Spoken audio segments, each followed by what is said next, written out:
Halo, selamat pagi untuk rekan-rekan semua dimanapun kalian berada. Pada kesempatan saat ini, saya akan melanjutkan pembahasan saya yang kemarin. Yang kemarin itu saya sempat bahas terkait dengan kedudukan proyek strategis nasional di Merauke. Itu saya sudah bahas, ya lumayan agak rinci lah saya bahas pada video sebelumnya. Dan pada kesempatan saat ini, saya ingin melanjutkan pembahasan dalam topik yang sama, tetapi di sini berupa updatean yang berlangsung dari perjuangan masyarakat adat di tempat yang saya melihat di media sesuai dengan updatean. Daripada kesempatan saat ini, saya akan melanjutkan pembahasan terkait dengan topik itu.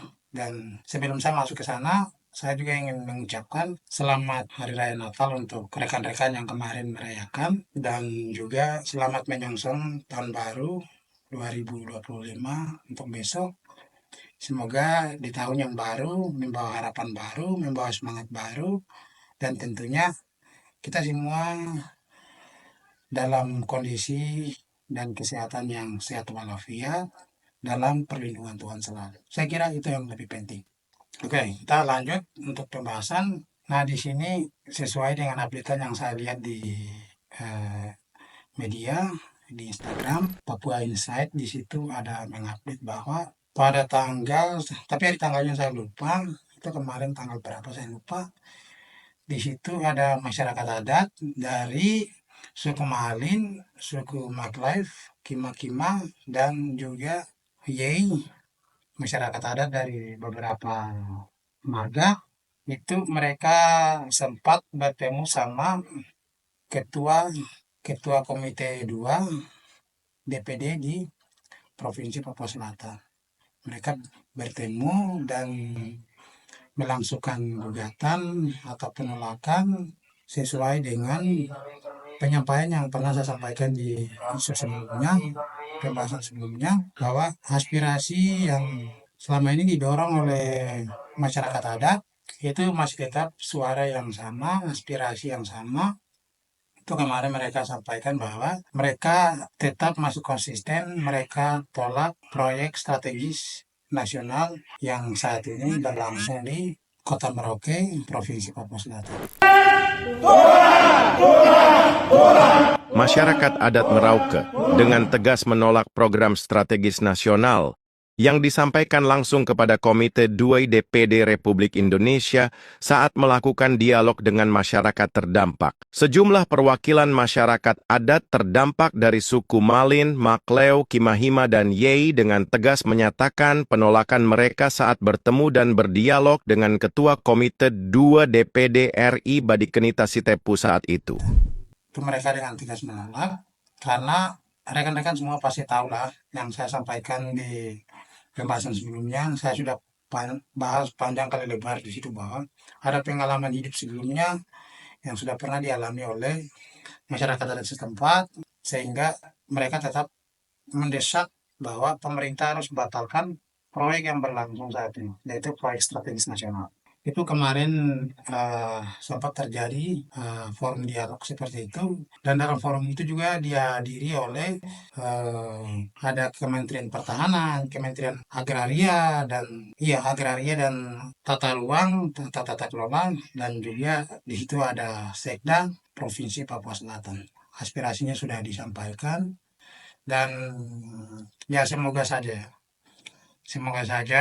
untuk perjuangan dari masyarakat adat, apa yang mereka sampaikan dari keresahan hati mereka itu semoga saja dijawab oleh pemerintah daerah dan juga pemerintah pusat di Jakarta.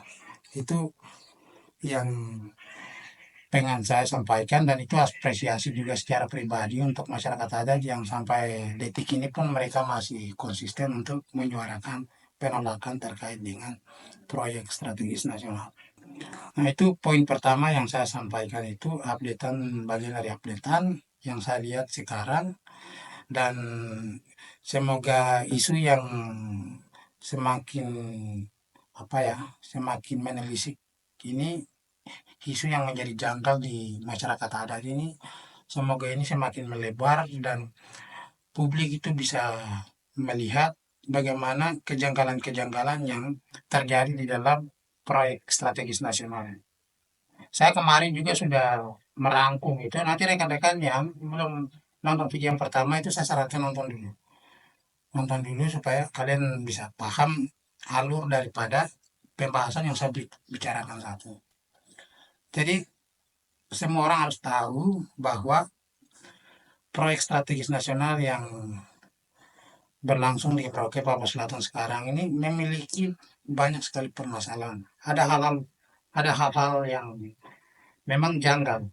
Itu kita lihat dari segi kebijakan sampai dengan berkaitan dengan segi hukum atau peraturan yang menaungi sendiri di dalam kebijakan itu sendiri. Itu ada aturan-aturan, ada regulasi-regulasi yang memang menjadi tumpang tindih lalu dipermainkan sendiri oleh pemangku kebijakan itu. Dan ini yang kemudian menjadi keresahan di kalangan masyarakat adat setempat. Saya kira rekan-rekan semua yang dengan serius mengikuti isu yang berkembang saat ini di Merauke, Papua Selatan terkait dengan proyek strategis nasional, itu rekan-rekan coba bisa mendalami supaya bisa menemukan bagaimana kejanggalan-kejanggalan yang terjadi dalam proyek ini. Itu penekanan saya. Terus yang poin yang kedua yaitu tambahan dari pada topik yang saya bicarakan ini, itu saya juga ingin menyampaikan penyampaian tambahan bahwa semoga kawan-kawan anak-anak muda yang ada di Merauke, terus masyarakat luas yang ada di sana, itu bisa melihat bahwa bagaimana proyek ini berlangsung di kepemimpinan sebelumnya dan sekarang ada berlangsung, bagaimana kita bisa belajar mengamati baik-baik supaya dari situ kita berangkat untuk membuat pernyataan penolakan-penolakan ini secara konsisten. Dan ini semacam bersifat ajakan untuk kawan-kawan yang lain, kakak-kakak yang lain, orang-orang tua yang lain, masyarakat adat yang ada di sekitar Papua Selatan, di Asmat, di Merauke sendiri, di Bovendigul, itu tolonglah jangan jangan diam begitu melihat masyarakat adat yang bagian sebelah saja yang mereka berjuang. Tetapi coba tolonglah kalian bagaimana datang melihat, mengamati dan coba saling dorong untuk saling dukung bagaimana supaya isu-isu yang menjadi keresahan di lingkungan masyarakat adat Papua Selatan itu kalian bisa bersatu untuk menyampaikan ke pemerintah atau menyoroti ke pemerintah. Itu. Jadi pada intinya untuk masyarakat adat yang ada di Papua Selatan, pemuda orang Papua yang ada di Papua Selatan itu harus bersatu, harus berkompak dulu.